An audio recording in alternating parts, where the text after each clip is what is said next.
chega aos confins do universo a sua voz. Não se tratam de discursos, de frases ou palavras, não são vozes que possam ser ouvidas. Trata-se de um som que ressoa e que se espalha em toda a terra.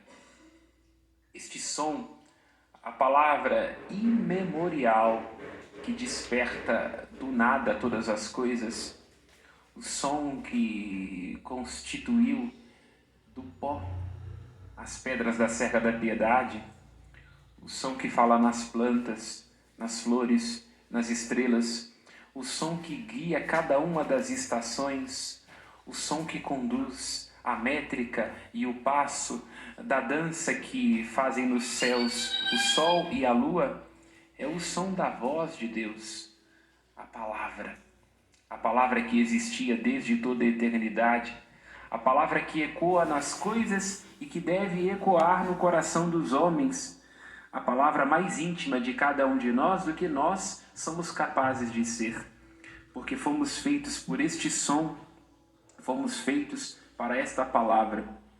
É em nome desta palavra, do seu anúncio, do anúncio deste evangelho, que entregaram as suas vidas de modo radical o apóstolo Pedro e o apóstolo Paulo. É por isso que Pedro, na primeira leitura que acabamos de escutar, à porta formosa do templo, diante do homem que encontrava-se paralítico, diz: não tenho ouro nem prata, mas o que tenho te dou. Em nome de Jesus o Nazareno, levanta-te e anda. O que é que Pedro dá a este homem que é capaz de retirar-lhe a paralisia, que é capaz de arrancá-lo das trevas de uma enfermidade? Aquilo que ele mesmo recebeu, o amor de Cristo, uma experiência íntima, profunda, uma voz interior que lhe pulsou no peito e lhe fez largar tudo. A voz que o leva a desprezar tesouros, que o leva a abandonar a barca na Galileia. Uma voz que o apaixona desde o mais íntimo, de modo que ele faz da obediência a essa voz, do anúncio desta palavra, a grande razão da sua existência. E, repito, esta voz e esta palavra tornam-se o grande tesouro do seu coração.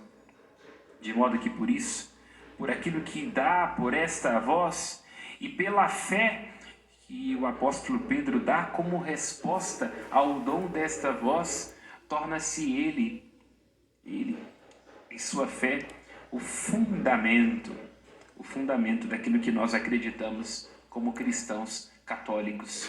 Todos aqueles que doravante sentam-se na cátedra de Pedro, São Pedro para nós, continuando a dizer: levanta, anda, o que tenho te dou, anunciando não a si mesmo, mas aquilo que experimentou. Esta é a grande missão do Papa Francisco, como foi de Papa Bento, João Paulo II, João Paulo I e todos os outros antes deles, de confirmar na fé, de modo que os passos vacilantes, e tantas são as vezes em que nós nos sentimos vacilantes, pelas fragilidades que trazemos dentro de nós, pelas decepções conosco, com os outros e com a igreja, e que sentimos que já não temos mais força para continuar seguindo, escutamos uma vez mais o mesmo evangelho do apóstolo Pedro, a firmeza desta palavra anunciada pela fé apostólica, que é lâmpada para os nossos passos, luz para o nosso caminho. Esta, repito, é a missão do Papa: confirmar a fé de toda a cristandade. O Papa deve presidir como supremo pastor, mas presidir na caridade antes de tudo. E é isso que nós vemos no evangelho que escutamos. Pedro, no momento em que toma consciência daquela grande virtude que é não se levar tanto a sério, de modo que, esvaziado de si e das próprias pretensões a respeito da sua força e da sua fidelidade, pôde dar espaço para Deus, experimenta o amor de Deus, experimenta a sua graça, a sua misericórdia, e é a este amor que Pedro é chamado a ser fiel. Por isso que Cristo diz a ele: em nome deste amor que você, Pedro, agora é capaz de confessar, este amor que não é baseado nas suas próprias forças, na sua capacidade e no seu talento, mas uma pura graça do meu coração, que te elegi e que te chamei, vai e apacenta as minhas ovelhas. Esta é a missão do apóstolo Pedro, a missão do Papa, mas em certa medida a missão de cada um de nós. Fazer de uma experiência com o Cristo, de um amor sinceramente experimentado, fazer da fé que recebemos como um dom, tornar-se uma resposta que nos leve a motivar e a alcançar outros corações.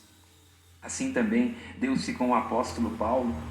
Ele, lendo a sua própria história, no início da carta aos Gálatas, uma carta que lhe custou tanto esforço, porque ele tem que se dirigir a um povo que estava querendo retroceder e dar passos atrás, ao invés de caminhar para a frente, chegando à plenitude e à profundidade do conhecimento do amor de Deus. Queriam voltar às antigas estruturas, à comodidade, à lei com as suas exigências, ou seja, queriam estar nesta palavra tão própria do nosso senso comum, diante da qual nós temos que sempre nos confrontar. A zona de conforto, não é? Como às vezes é tranquilo para nós fabricarmos um evangelho à nossa medida, à medida das tradições que nós recebemos e que são vazias e que vão nos levando a brigar com este ou aquele dentro da igreja a respeito de quem vai colocar a flor tal na santa, ou quem vai colocar o brinco tal na santa, ou quem será que vai conduzir esta ou aquela parte da festa do padroeiro neste ano. A lei que mata, que aprisiona e que diz muito mais das nossas fragilidades e das nossas comodidades do que do Evangelho de Jesus Cristo. Vai dizer o apóstolo Paulo aos Gálatas: ó Gálatas, quem vos enfeitiçou? Temos que tomar nosso cuidado. E o próprio apóstolo Paulo lê a sua história dizendo: eu já fui zeloso de tradições vazias, imaginava que progredia no judaísmo, imaginava prestar culto a Deus, não é? Perseguia, devastava a igreja de Cristo, ensurdecido pela minha vaidade e pela minha pretensão. Mas eu encontrei algo. Encontrei aquele que me separou desde o ventre materno e me chamou para a sua graça. Paulo entende-se a si mesmo como aquele que deve anunciar o evangelho da graça. E esta palavra, graça, Haire, ou Hesed no hebraico do Antigo Testamento, tem várias tradições, inclusive o amor, o mesmo amor que apaixona o apóstolo Pedro. Ela pode ser traduzida como bondade, pode ser traduzida como misericórdia, como benevolência da parte de Deus, isto é, a graça diz respeito àquele amor de que fala o profeta Oséias. Um amor eterno, desde sempre e para sempre, um amor imemorial, que alcançava a nós e tudo aquilo que existe, mesmo antes que nós e tudo aquilo que existe tivéssemos sido chamados à existência. É aquele amor de que fala o Salmo 138, 139. Antes mesmo que eu nascesse no ventre de minha mãe, não ignoráveis nenhuma das minhas fibras. É o amor para que nós somos feitos e para onde nós devemos tender.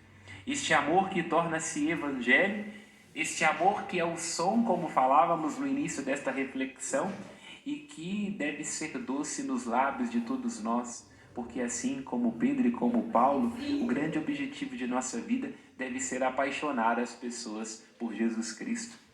Nós anunciamos e pregamos, e estamos dispostos a dar a nossa vida como deram a vida os apóstolos Pedro e Paulo, porque o amor de Deus, o amor manifestado em Jesus Cristo, nos alcançou. E por causa deste amor, deste encontro pessoal com a pessoa de Jesus Cristo, nossa vida deve tomar um novo rumo e um sentido decisivo. Por causa deste amor, nós sempre nos recriamos, nos refazemos, nos desconstruímos. Por causa deste amor, nós, ainda que sejamos tão diferentes e tão limitados, como eram diferentes os apóstolos Pedro e Paulo, se você folhear aí alguns capítulos à frente, nesta mesma carta aos Gálatas, Você vai ver um apóstolo Paulo, como é próprio dos coléricos, apontando o dedo na cara de Pedro, manifestando a sua hipocrisia.